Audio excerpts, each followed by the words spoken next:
നമസ്കാരം. ഗുരു ബ്രഹ്മാ ഗുരുർവിഷ്ണു ഗുരുദേവോ മഹേശ്വരക ഗുരു സാക്ഷാൽ പരബ്രഹ്മം തസ്മൈ ശ്രീ ഗുരർവേ നമോ.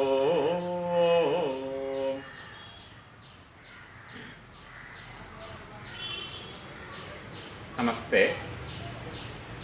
ഇന്നത്തെ അപ്ഡേറ്റ് കോഴിക്കോട് മാങ്കാവ് വേട്ടയ്ക്കൂർ മകൻ ക്ഷേത്രത്തിൽ വെച്ചിട്ടാണ് ഇന്നത്തെ അപ്ഡേറ്റ്.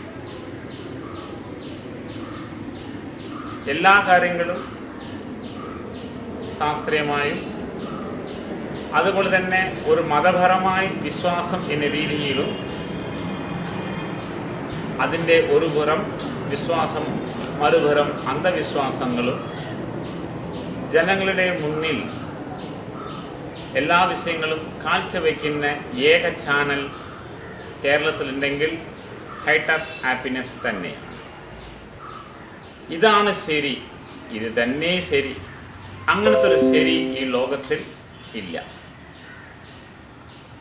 സിംഗിൾ പാറ്റേൺ എന്ന് പറയും.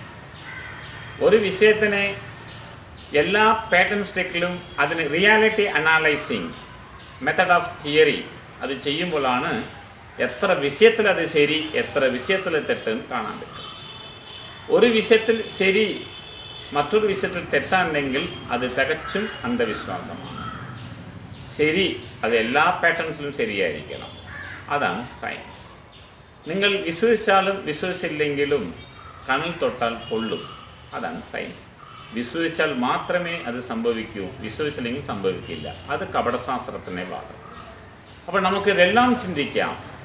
നമ്മളുടെ പൂർവികരുടെ മസ്തിഷ്കം കഥകൾ കേൾക്കുന്നതും കഥകൾ പറയുന്നതും.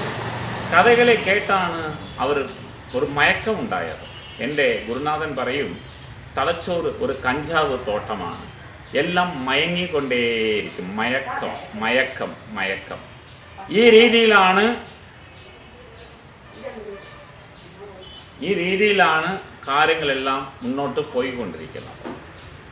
അതുകൊണ്ട് എല്ലാ വിഷയങ്ങളും ശാസ്ത്രീയമായി പഠിക്കുക, മനസ്സിലാക്കുക, പ്രവർത്തിക്കുക.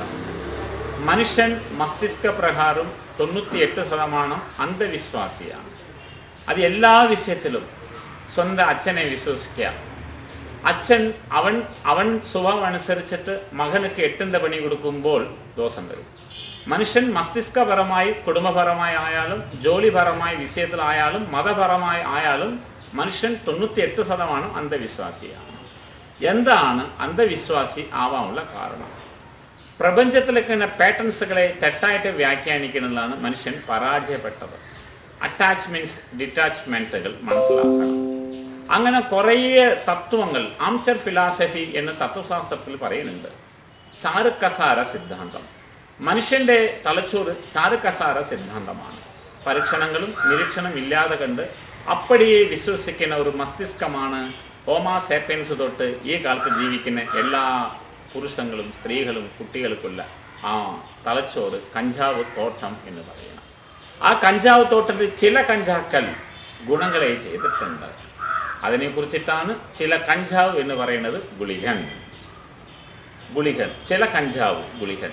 ഇത് പെട്ടെന്ന് കേൾക്കുന്നവർക്ക് എന്തോ പോലെ തോന്നും. എൻ്റെ എല്ലാ അപ്ഡേറ്റുകളും എന്നെക്കുറിച്ച്, എൻ്റെ ചിന്തകളെക്കുറിച്ച്, എൻ്റെ പ്രസ്താവനയെക്കുറിച്ച് എല്ലാം സ്റ്റഡി ചെയ്യുന്നവർക്ക് എൻ്റെ മാർഗം മനസ്സിലാവും. ചില കഞ്ചാവിനെ കുറിച്ചിട്ടാണ് പറയാൻ പോകുന്നത്. ഇനി ചിന്തിക്കാൻ പോകുന്ന വിഷയം ഗുളികൻ.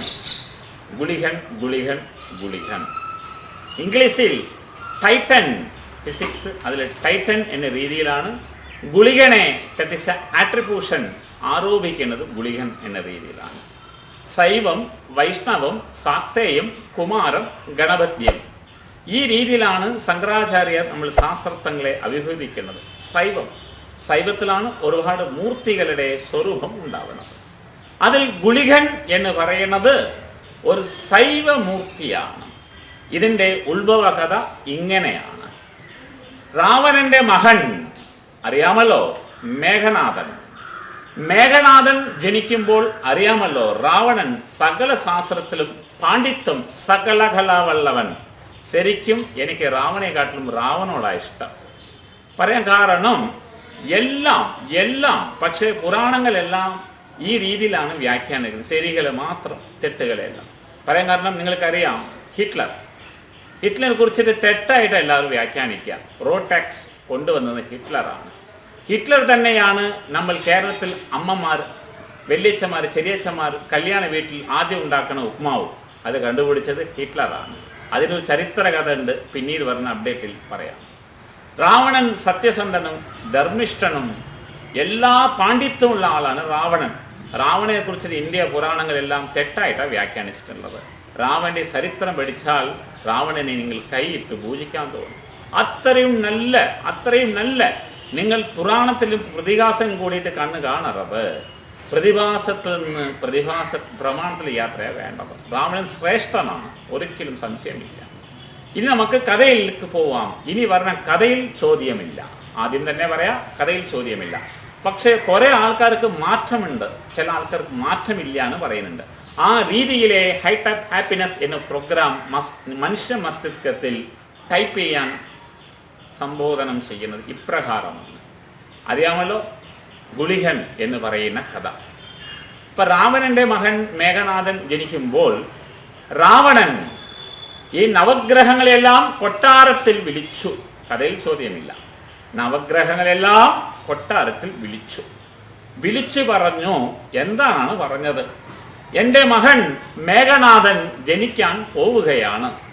അതുകൊണ്ട് എല്ലാ ഗ്രഹങ്ങളും മര്യാദയ്ക്ക് ശുഭദൃഷ്ടിയിൽ നിൽക്കണം. രാവണനുക്ക് തമിഴ്നാട്ട് മുഖ്യമന്ത്രി ജയലളിതന്റെ ഒരു സ്വഭാവം ഉണ്ട്. അതുകൊണ്ട് എല്ലാം മര്യാദ പഠിപ്പിക്കുന്ന ആളാണ്. അതുകൊണ്ട് രാവണൻ എല്ലാ ഗ്രഹങ്ങളോട് പറഞ്ഞ് മര്യാദയ്ക്ക് ശുഭദൃഷ്ടി എൻ്റെ മകൻ ജനിക്കാൻ പോകുന്ന സമയത്ത് വേണം. അപ്പൊ ഗ്രഹങ്ങളൊക്കെ പേടിച്ച് അങ്ങനെ നിൽക്കുകയാണ്. ഈ വിഷയത്തിനെ വലിയ CCTV ക്യാമറ അറിയാലോ, മഹാദേവനും പാർവതിയും ഈ പ്രപഞ്ചത്തിന്റെ CCTV ക്യാമറയാണ്. അവർ കൈലാസത്തിൽ ഇരുന്ന് ഇതിനെ കാണുക. എന്താണ്? രാവണൻ ആൾറെഡി ശിവനിൻ കാഴ്ചപ്പാടിൽ അസുരനാണ്. ആ അസുരൻ മകൻ നല്ല രീതിയിൽ ജനിച്ചു കഴിഞ്ഞാൽ ഒരു ദേവന്മാരനെയും വിട്ടുവെക്കില്ല, നല്ലോണം അറിയാം. അതുകൊണ്ട് എന്തു ചെയ്തു? രാവണൻ മകൻ മേഘനാഥൻ ജനിക്കുന്ന സമയത്ത് ശിവൻ തൻ്റെ ശരീരത്തിലുള്ള എല്ലാ മാലിന്യങ്ങളും ഉരുട്ടി ഗുളികയാക്കി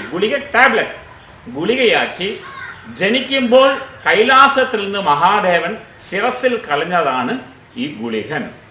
ചുരുക്കി അതിൻ്റെ സബ്ജക്റ്റ് അപ്ഡേറ്റ് നോക്കുമ്പോൾ ശിവ ശരീരത്തിലുള്ള വിയർവേൻ്റെ ചണ്ടി, അഴുക്ക്, ഡസ്റ്റ്, അതാണ് വിഷാംശകാരകൻ ഗുളികൻ. അപ്പോൾ രാവണൻ എന്താണ് അദ്ദേഹത്തിൻ്റെ വിഷയം? ഗ്രഹങ്ങളെ മാത്രമാണ് വിളിച്ചത്. പക്ഷേ ഒരു പുതിയ രൂപം മഹാദേവൻ ഉണ്ടാക്കി അവിടെ ഒരു 8ന്റെ പണി കൊടുത്തതാണ്. അതുകൊണ്ടാണ് അങ്ങനത്തെ ഒരു ദുർമരണം രാവണന്റെ മകനുക്ക് വന്നത്. ഇതാണ് ഗുളികൻ എത്തിപ്പെടാൻ കാരണം. കഥയിൽ ചോദ്യമില്ല, ഇതാണ് വിശ്വസിച്ച് പോകുന്നത്. ഇനി രണ്ടാമത്തെ വിഷയം, തമിഴ്നാട്ടിൽ വൈദിക സമ്പ്രദായത്തിൽ ഗുളിക നേരം ഉണ്ട്, ഗുളികോദയം സമയമുണ്ട് ഓരോ ദിവസം.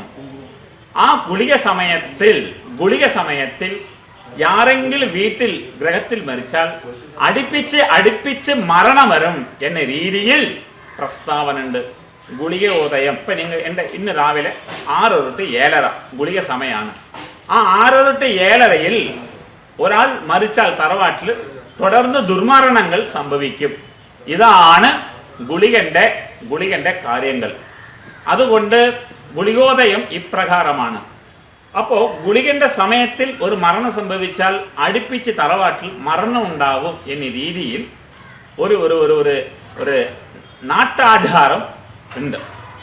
ആ രീതിയിൽ തന്നെ ചില യോഗികൾ, ചില സിദ്ധന്മാർകൾ ഗുളികന്റെ സമയത്തിലോ ഗുളിക നിൽക്കുന്ന നക്ഷത്രത്തിലോ ദാനം ചെയ്താൽ 2 ഇരട്ടി വർദ്ധിക്കും. ദാനം ചെയ്ത ഇരണ്ടിരട്ടി വർദ്ധിക്കും. പെട്ടെന്ന് ഒരു പൈസക്കാരൻ ആവാൻ പറ്റും. എങ്ങനെയാണെന്ന് ചിന്തിക്കുക. നിങ്ങൾ ജാതകത്തിൽ ഗുളിക നിൽക്കുന്ന നക്ഷത്രത്തിൽ അല്ലെങ്കിൽ ഗുളികോദയം സമയത്ത് ദാനങ്ങളും ധർമ്മങ്ങളും ചെയ്താൽ 5 ഇരട്ടി ധനം നിങ്ങളിലേക്ക് വരും. അവിടെ നെഗറ്റീവ് ചെയ്യുമ്പോൾ നെഗറ്റീവ് കൂടും, പോസിറ്റീവ് ചെയ്യുമ്പോൾ പോസിറ്റീവ് കൂടും. ഈ രീതിയിൽ ഒരു ഗുളിക യോഗം ഉണ്ട്. ഈ ഗുളിക യോഗം, ഗുളിക നേരം നിങ്ങൾ മനസ്സിലാക്കിയിട്ട് ഈ കാര്യങ്ങൾ ചെയ്താൽ, നെഗറ്റീവ് ചെയ്താൽ നെഗറ്റീവ് കൂടും, പോസിറ്റീവ് ചെയ്താൽ പോസിറ്റീവ് കൂടും. ആ ഗുളിക യോഗത്തിൻ്റെ പ്രധാനമാണ് ഗുളികൻ. ആ ഗുളികനാണ് ഏറ്റവും ശ്രേഷ്ഠതൻ. ആ ഗുളികനെ പ്രീതിപ്പെടുത്ത ശനീശ്വര ആത്മജ, ശനീശ്വര പുത്രൻ എന്നും ജ്യോതിഷത്തിൽ ഗുളികനെ പറയുന്നുണ്ട്.